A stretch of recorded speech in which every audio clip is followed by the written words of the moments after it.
Hello everyone, welcome back to our channel Sirivennela home world. నేను మీ శిరీష. అందరూ ఎలా ఉన్నారు? బాగున్నారు అనుకుంటున్నాను. నేను కూడా బాగున్నాను. ఏంటి శిరీష్ ఎక్కడికో లగేజ్ అంతా సర్ది రెడీ అయ్యి వెళ్తుంది అని అనుకోవచ్చు మీరు. మీకు అంటే నేను నిన్న వీడియో పోస్ట్ చేశాను కదా, యాక్చువల్గా మొన్నటిది బుధవారం వీడియో ఇది, దాని కంటిన్యూషన్ అనమాట. బుధవారం మా వారి పుట్టినరోజు అని చెప్పని ఇంట్లో కొంచెం జపానికి సంబంధించిన దానాలు అవి చేసుకోవడం, కానీ అలాగే ఏకాదశి రుద్రాభిషేకం చేయించుకున్నాం అని చెప్పాను కదా. ఆ రోజు అంతా పూజ అంతా అయ్యేసరికి ఇంచుమించుగా 12 అయింది మాకు. భోజనం చేసిన వెంటనే శ్రీశైలం వెళ్దామని చెప్పని కరెక్ట్గా 1 o'clockకి బయలుదేరాం. అంటే ముందు రోజు నైట్ మా వారు ఆఫీస్ నుంచి వస్తూ అనుకున్నారట, సరే ఇంకా వీకెండ్ కదా, ఒక 1-2 days సెలవు పెట్టి శ్రీశైలం వెళ్దాము, చక్కగా స్వామి దర్శనం చేసుకుందాము. ఎందుకనో అనిపించింది దానికి. ఒక్కొక్కసారి చూసారా, అయితే అంత డివోషనల్గానే ఉన్నట్టుంటుంది మన కొన్ని రోజులు. లేకపోతే ఏంటంటే చాలా రోజులు అయింది ఆ గుడికి వెళ్ళాలి అని మనం అనుకుంటూ ఉంటాం. అంటే మన చేతిలో ఏది ఉండదు, దైవానుగ్రహం ఉంటేనే మనం ఏదైనా దర్శనం చేసుకోగలుగుతాం. కానీ ఆలోచన కూడా మనకు అలాగే వస్తుంది. అసలు మాకు ఎప్పుడైనా శ్రీశైలం అంటే ప్రత్యేకించి వెళ్ళాలని ఏమనుకోలేదు. మా వారు సడన్గా ఎందుకన్నా శ్రీశైలం వెళ్దామా అని అడిగిన వెంటనే ఒక్కొక్కసారి సడన్గా అనుకున్నవే చాలా బాగా జరుగుతాయి.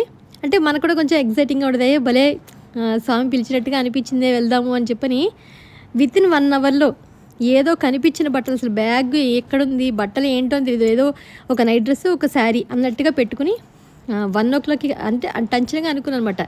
12కి అంటే ముందు రోజు అనుకున్నాం, కానీ పూజ అంతా అయ్యేసరికి ఏ టైంకి బయలుదేరుతాము అంటే కార్లో వెళ్దామని ఫిక్స్ అయ్యామని మేము. అందుకని ఇంకా తినడం 12:30 కల్లా తినడం, మళ్ళీ 10 నిమిషాలు అందరూ నలుగురు ఒక 2 జతల బట్టలు సర్దుకోవడం, 1 o'clock కల్లా బయలుదేరితే ఈవినింగ్ 6-7 కల్లా మనం రీచ్ అవుతాం కొండ మీదకి అని అనుకో. ఎందుకంటే కార్లో వెళ్తున్నాం కాబట్టి కొంచెం బ్రేక్ తీసుకుంటూ మరీ ఎక్కువ ఫాస్ట్గా కూడా వెళ్ళలేం కాబట్టి ఇద్దరం కూడా కలిపి చేద్దామని. నేను కొంతసేపు ఆయన కొంతసేపు అలా చేస్తే డ్రైవింగ్ ఎక్కువ స్ట్రెయిన్ ఎవరికీ ఉండదు. సో కాసేపు కబుర్లు చెప్పుకుంటే పిల్లలు మేము వెళ్ళొచ్చులే. రేపు మార్నింగ్కి మాకు అంటే నిన్న మార్నింగ్కి 9:30కి ఆన్లైన్లో బుక్ చేశారు టికెట్స్. సో వెళ్ళిన రోజు నైట్కి ఏదైనా కుదిరితే చూద్దాము, దర్శనం ఏదైనా కుదిరితే. ఎందుకంటే తెలిసిన వాళ్ళు ఎవరో ఉన్నారు. మాకు రూమ్ బుకింగ్ కూడా మేము చేసుకోలేదు, చెప్పాను అప్పటికప్పుడు బుక్ చేసాం. ఆన్లైన్లో మాత్రం 300 rupees టికెట్ మాత్రం ముందు రోజు నైట్ బుక్ చేశారు మా వారు.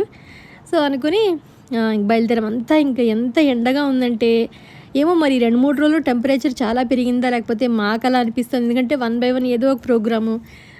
లాస్ట్ వీక్ అంతా చుట్టాలు ఫంక్షన్స్ అది, ఆ తర్వాత గణపతి హోమం చేయించుకొచ్చాము. మధ్యలో ఒక రోజు బ్రేకు, మళ్ళీ ఈ ఇంట్లో పూజలు, దానికి తగ్గట్టుగా ముందు రోజు నుంచి ఏర్పాట్లు. ఏదైనా సరే మనకి ఏదైనా ఒక బాధ్యతగా మనం ఒకటి చేయాలనుకున్నప్పుడు కొంచెం స్ట్రెస్ అవుతాం. అంటే అన్నీ కరెక్ట్గా అవుతున్నాయి లేదా, అన్నీ జాగ్రత్తగా చేసుకోవాలి అని చెప్పని కొంచెం ఏదైనా హడావుడిగా అయితే ఉన్నమాట వాస్తవము. కానీ వెళ్ళడానికి అనేసరికి ఉత్సాహం, ఎక్కడైనా ఉత్సాహం వస్తుంది మనకి. చక్కగా వెళ్ళాలి, శివయ్య దర్శనం చేసుకోవాలి అని చెప్పించి ఎండా కొండ ఏం అనిపించదు. ప్రయాణం చేస్తున్నంతసేపు సరదాగా కబుర్లు చెప్పుకుంటూ పాటలు పాడుకుంటూ అలా వెళ్తారు. ఇంకెంతసేపు వెళ్ళిపోతాం అని పిల్లలంటే కొంచెం బోర్ అవుతారు. ఇంకెంతసేపు నాన్న అని మళ్ళీ వాళ్ళకి బోర్ కొట్టకుండా మధ్యలో ఆగుతూ బ్రేక్ తీసుకుంటూ అలా అనుకుంటూ మొత్తానికైతే కొండపైకి చేరుకునేసరికి మాకు 6 hours పైన పట్టింది జర్నీ. ఇక్కడి నుంచి కొండ దగ్గర వరకు వెళ్ళడం వరకు, కొండ నుంచి పైకి వెళ్ళడమే అసలు చాలా టైం పట్టేట్టు అనిపించింది. ఎందుకంటే ఒక కొండ నుంచి ఇంకో కొండ మీదకి వెళ్ళడం, ఎక్కువ కొండపాటు అంటే అడవిలోనే ఎక్కువ తిరుగుతున్నట్టు అనిపించింది మాకు. ఎంతసేపు అయినా అదే అడవి రోడ్లు, కానీ ఎంతసేపు అయినా మెయిన్ అంటే ఇంకా కొండ మీదకి ఎప్పుడు వెళ్తాము అనిపించింది. ఎందుకంటే 2-3 hours ఇంచుమించు శ్రీశైలం అడవిలోనే ఉన్నట్టు ఉంటుంది. చాలాసేపు అంటే ఘాట్ రోడ్లు అవి ఉంటూ ఉంటాయి కదా. సో అవన్నీ ఇంకెప్పుడు వెళ్తాం పైకి అనుకుంటూ ఇంకొక 1 hour అంటే తరగదు. అక్కడ ఎక్కువ ఫాస్ట్గానే వెళ్ళలేము, ఎందుకంటే ఎక్కడికక్కడ స్పీడ్ బ్రేకర్స్ ఉంటూ ఉంటాయి. పులులు సంచరించే ఏరియా, మీరు జాగ్రత్తగా వెళ్ళాలి. స్పీడ్ లిమిట్ 40 అని ఉంటుంది. కొండ ఎక్కేటప్పుడు అవి కూడా మనకి అంతకన్నా పికప్ ఉండదు. అందులో చిన్న కార్లు, మారాని చిన్న కార్లు అయితే ఆ పికప్ ఇంకా తక్కువగా ఉంటుంది. కాబట్టి కొంచెం అంత మనం 80లో అవి కొట్టలేము. మ్యాక్సిమం 40-50 కన్నా క్రాస్ చేసి 60 కన్నా వెళ్ళలేము. వెళ్ళేటప్పుడు అంతా అమ్మో నేను కొండ ఎక్కించడం నా వల్ల కాదు అని అన్నాను. కానీ వచ్చేటప్పుడు మాత్రం మ్యాక్సిమం కొంచెంసేపు ఆయన దింపారు, కానీ తర్వాత కొండంతా ఘాట్ రోడ్ల మీద అంతా నేనే డ్రైవ్ చేశాను. కొంచెం కాన్ఫిడెన్స్ వచ్చింది. యాక్చువల్గా ఎక్కించడం కష్టం నాకు, అంటే కొండ ఎక్కించడం కష్టం, కానీ దిగడం ఈజీ అనుకున్నాను. కానీ దిగడం కూడా కష్టం ఎందుకంటే బ్రేక్ చాలా కంట్రోల్గా మనం హోల్డ్ చేసి ఉంచుతూ ఉండాలి. అసలు యాక్సిలేటర్ మీద కాలు అవసరం లేదు, జమ్మని దిగిపోతూ ఉంటుంది. కానీ ఒక ఎక్స్పీరియన్స్ అనిపించి, ఎక్కువ ట్రాఫిక్ ఉండదు కాబట్టి ఎక్కడో ఒక వెహికల్ ఉంటుంది, మళ్ళీ ఎక్కడో ఉన్నట్టుంటాం. ఒక్కొక్కసారి మన ఫ్రంట్ బ్యాక్ కూడా అసలు వెహికల్సే కనిపించవు. ఏంటో అడవిలో ఒక్కళ్ళం వెళ్ళిపోతున్నామా మనం అని కొంచెం అనిపిస్తుంది. ఎందుకంటే 9 to 6 బిట్వీన్ క్లోజ్ ఉంటుంది అనమాట. కొండ దగ్గర ఫారెస్ట్ వాళ్ళు ఏంటంటే 9 వరకే మనకి ఎంట్రన్స్ ఉంటుంది. 9 తర్వాత ఇంకా నో ఎంట్రీ. మళ్ళీ ఎర్లీ మార్నింగ్ 6 తర్వాత ఎంట్రీ ఉంటుంది. ఎందుకంటే అవన్నీ కొంచెం బాగా డీప్ జంగిలే కాబట్టి ఏదైనా వస్తాయేమో. ఎందుకంటే మేము అక్కడ ఆగి జింకల్ని వాటిని చూసాం. కోతులు అయితే ఎన్ని ఉన్నాయంటే కోతులకి అక్కడ ఫీడ్ చేయకూడదు, ఎందుకంటే అవి రోడ్డు మీదకి వచ్చేస్తున్నాయి కాబట్టి ఎక్కడికక్కడితో అక్కడ రాశారనమాట అసలు యానిమల్స్కి ఏం ఫీడ్ చేయొద్దు అని చెప్పని. జింకలు అయితే ఒక గుంపులుగా జింకలు. మా పిల్లలు అయితే అమ్మ ఏదైనా ఒక పులి కనిపిస్తే బాగుండమ్మా, పులితో ఫోటో దిగుతాము అనేదో ఎన్టీఆర్ డైలాగ్ కూడా చూసారా, అమ్మ ఒక్కసారి పులిని ఒకసారి ఇలా వచ్చి వెళ్ళిపోమనమ్మా, ఒకసారి వీడియో తీద్దామమ్మా అని చెప్పని అలా జోక్ చేసుకుంటూ ఎలుగుబంట్లు వస్తాయేమో పులిలు వస్తాయేమో అని సరదాగా చెప్పుకుంటూ ఉన్నాము. ఈ లోపల శ్రీశైలం బ్యారేజ్ ఉంది కదా మనకి, అక్కడ ఆగి అంతా చూసి పిల్లలకి అన్నీ చూపించేప్పుడు చిన్నప్పుడు వెళ్ళాము, కొన్ని సంవత్సరాలు అయిపోయింది వెళ్ళి. మళ్ళీ ఇప్పుడు అంతా వెళ్ళి అవన్నీ చూస్తే అప్పుడు ఇక్కడ ఆగాం కదా, ఇక్కడ ఆగాము, ఇలా చూసాము అని అనుకుంటాము. ఫైనల్గా 8 o'clockకి రూమ్ కూడా దొరకలేదు. ఈయనకి తెలిసిన వాళ్ళకి వెళ్ళాక కొండ దగ్గరికి వెళ్ళాక చేయమన్నారనమాట. ఆయనేమో ఫోన్ తీయరో పట్టాన. అలా ఇంక అప్పటికే స్ట్రెయిన్ అయిపోయి ఉన్నాము, ఏమీ తినలేదు, ఇంట్లో భోజనం చేసిందంతే. ఆ తర్వాత ఆయన తెలిస్తే పక్కనే ఒకటి ఉందండి వెళ్ళి అడగండి అందులో ఉంటాయి అంటే, లక్కీగా గుడికి దగ్గరలోనే ఈ రూమ్స్ దొరికాయి మాకు. అమ్మయ్య దేవుడు అని అనుకుంటూ వెళ్ళి ఫస్ట్ చూసుకున్నమాట. ఎందుకంటే మళ్ళీ నచ్చాలి మళ్ళీ అందరికీ, లేకపోతే ఉండలేము. అందరికీ సరిపడా బెడ్స్ అన్నీ ఉన్నాయి కాబట్టి చాలా బాగా అనిపించింది. ఇంకెక్కడికైనా వెళ్దాం అనుకునేసరికి, ఎందుకంటే 6-7 hours జర్నీ చేసి వచ్చాం కదా, మధ్యాహ్నం 1 గంటకు బయలుదేరేమేమో తెలియకుండానే ఎండంతా మీద పడినట్టుగా ఈ మొహం మీద పడి చాలా అంటే చాలా స్ట్రెయిన్ అయిపోయాను. ఎందుకంటే ఉదయం నుంచి అభిషేకాలకి అది ఎంతో పనిగా అనిపించింది. లేచి కూర్చుని ఎన్నో సర్ది పెట్టి చాలా అంటే చాలా స్ట్రెయిన్ అట్టు అనిపించింది. ఇంకా రాత్రంతా పడుకుని హాయిగా ఏసీ వేసుకుని పడుకుంటే ఉదయానికి 7కి అయితే లేవగలిగామనిపించింది అందరూను. లేచేది మొహం అంతా నాకే ఏంటో ఉబ్బుగా అలా అనిపించింది. ఇంకా స్ట్రెయిన్గానే ఉన్నట్టుగా ఉంది యాక్చువల్గాను. తల కూడా ఏంటో కొంచెం డిజీగాను షేకీగా అలా అనిపించింది. ఎందుకునో మరి ఎండలో ప్రయాణం చేయడం వల్ల కొంచెం రెస్ట్లెస్గా కొన్ని రోజుల నుంచి ఉండడం వల్ల అనిపించింది. బట్ ఫైనల్లీ గుడికి వెళ్తున్నాం అనేసరికి హ్యాపీగా అనిపించి చక్కగా దర్శనం చేసుకోవాలి అమ్మవారిని, శివయ్యని, బ్రహ్మరాంబిక సహిత మల్లికార్జున స్వామి దర్శనం బాగా జరగాలి అని అనుకున్నాము. యాక్చువల్గా నా మనసులో ఏంటంటే ఇష్టకామేశ్వరి గుడికి వెళ్ళాలి అని ఎందుకునో అనిపించింది నాకు. వెళ్ళి దర్శనం చేసుకోవాలి ఈజీ అని అనుకున్నాను, కానీ దానికి ఇంకా పెద్ద ప్రాసెస్ ఉందని తెలిసి చాలా ప్రయత్నించాం కానీ అస్సలు అవ్వలేదు. సరే ఉదయాన్నే మాకు 9:30కి దర్శనం టైం అనమాట. 300 రూపీస్ టికెట్ కొనుక్కున్నాము. అందుకని ఇలా సింపుల్గా చిన్న పట్టు చీర ఉంటే ఎక్కువ క్యూ ఉన్నా మనం క్యారీ చేయగలుగుతాము అని చెప్పని ఈ సింపుల్ పట్టు శారీ కట్టుకుని సింపుల్ జ్యువెలరీ, ఎక్కువ హెవీ ఏం పెట్టుకోలేదు, ఒక శారీ ఒక డ్రెస్ అంతేను.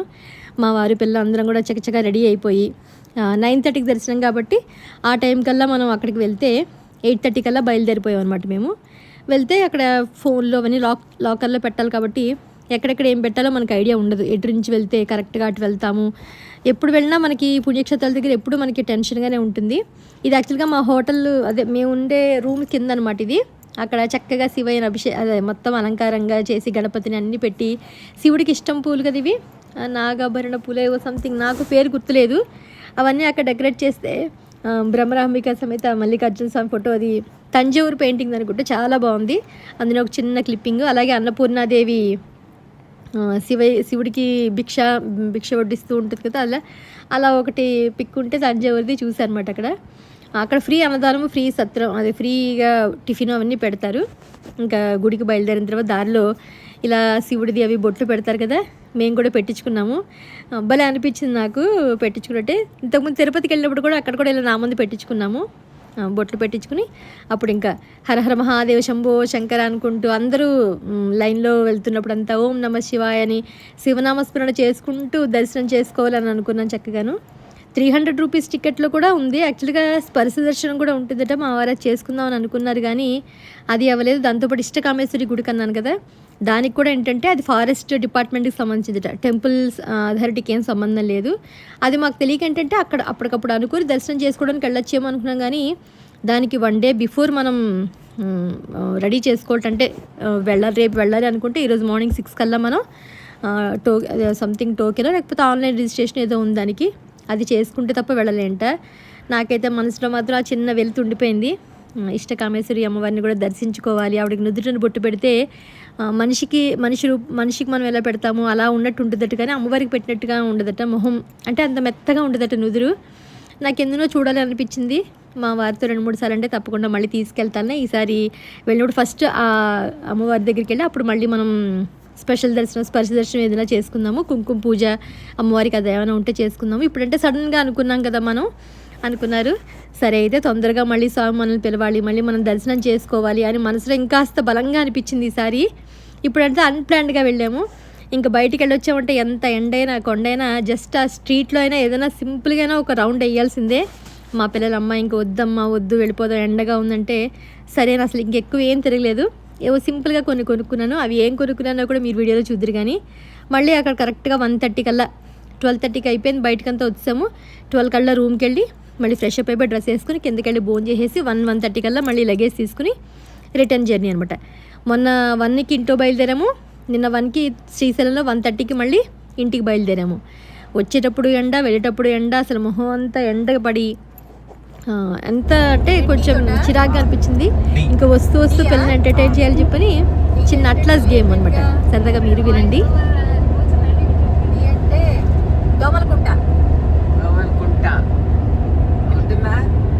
దోమలు కూడా ఉంది. దోమలు కూడా ఏదో అంటార్క్టికా మళ్ళీ కన్సిక్యూటివ్ గా 4 టైమ్స్ అవనిగడ్డ మళ్ళీ ఏనా నేను ఏతోటి అనపత్తి అయిపోయిందిగా. అదేంటి అక్కడ అన్ని కార్లు అలా ఉన్నాయంటే అలా పరిచినట్టు. ఏతోటి అనపత్తి ఫస్ట్ చెప్పేశాను. ఆఫ్ఘనిస్తాన్, న్యూజిలాండ్, కాకినాడ, ఏతోటి ఆఫ్రికా అయిపోయిందా? అంటార్కిటికా ఆఫ్రికా అయితే ఆఫ్రికా అనంతపూర్, ఆర్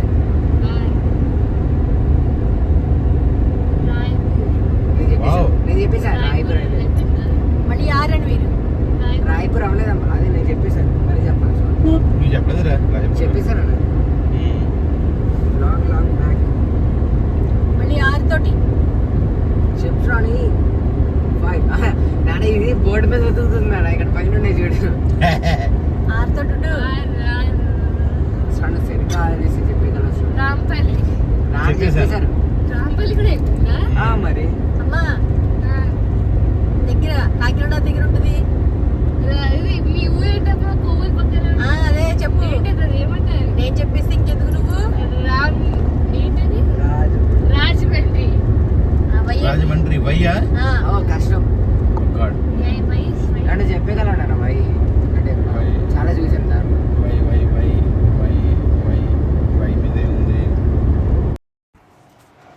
చూసారు కదా అలా పిల్లలు మేము అందరం ఆడుకుంటూ కబుర్లు చెప్పుకుంటూ ఏదో ఎంటర్టైన్ చేసుకుంటూ చివరికి వచ్చాము.